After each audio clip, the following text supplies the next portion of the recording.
Hello friends, this is your Physics Sita ma'am.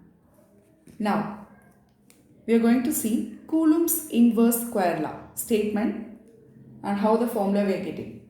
Coulomb's inverse square law. So what is the statement? I'll just tell you first, okay? Coulomb's law states that electrostatic force between two stationary point charges is directly proportional to Q1, Q2 directly proportional to the product of magnitude of the charges and inversely proportional to the square of the distance between them. If I tell you directly like this a statement, no one can understand. So, I'll just tell you some small tricks to remember. How you will remember this? First point, you all just remember. First point, this is F is directly proportional. F is directly proportional to Q1, Q2. What is this F? Electrostatic force. What is Q1, Q2? Nothing but the charges. Charges is directly proportional to Q1, Q2. So, if it is Q1 plus Q2 means that is sum of charges. If it is in the case Q1 into Q2, there is a product of charges. Product of charges. So the first point, the statement first point, the electrostatic force between two stationary point charges is directly proportional to the product of the charges. Directly proportional to the product of the magnitude of the charges. Second point, F is inversely proportional to R square. What is this R square? R is a distance. R is a distance between the charges. Point A and B. R square means square of the distance between. Square of the distance. So what about the second point? First point you know very well. Electrostatic force between two stationary point charges is directly proportional to the product of the magnitude of the charges and inversely, this symbol represents inversely like this, inversely proportional to the square of the distance between them. Square of the distance between them. One more point I'll tell you. What does it mean? What is directly proportional and what is inversely proportional? In the case of directly proportional, if force increases, charges also increases. If force decreases, charges also decreases. Directly proportional. That means directly proportional.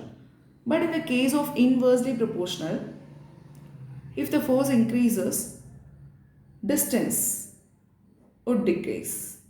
In the case of if the force decreases, this would be increases.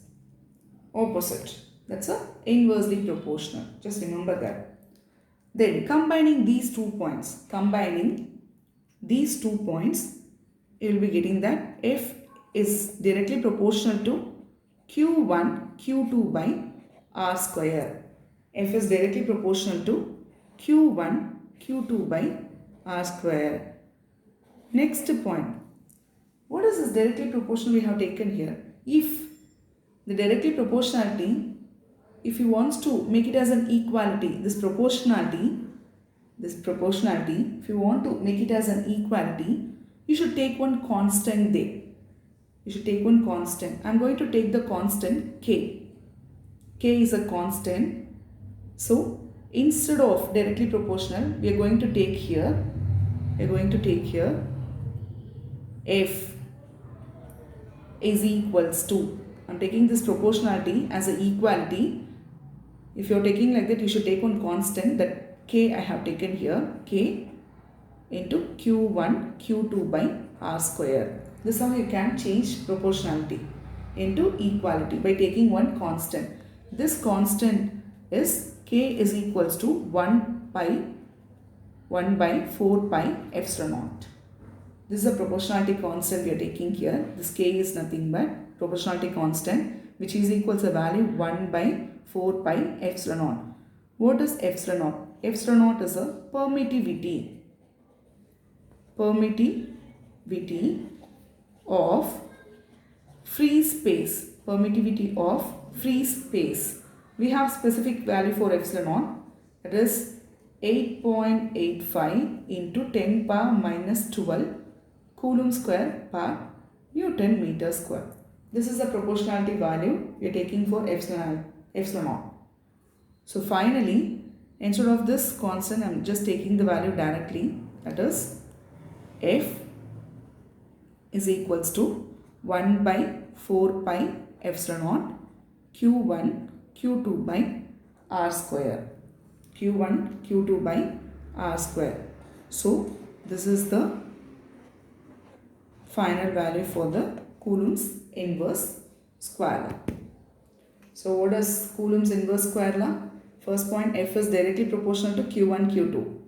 Second point, F is inversely proportional to R square. Taking these 2 points together, we are getting F is directly proportional to Q1 Q2 by R square. If you are changing the proportionality as an equality, you should take one constant. I am taking the constant K equal to 1 by 4 pi epsilon naught.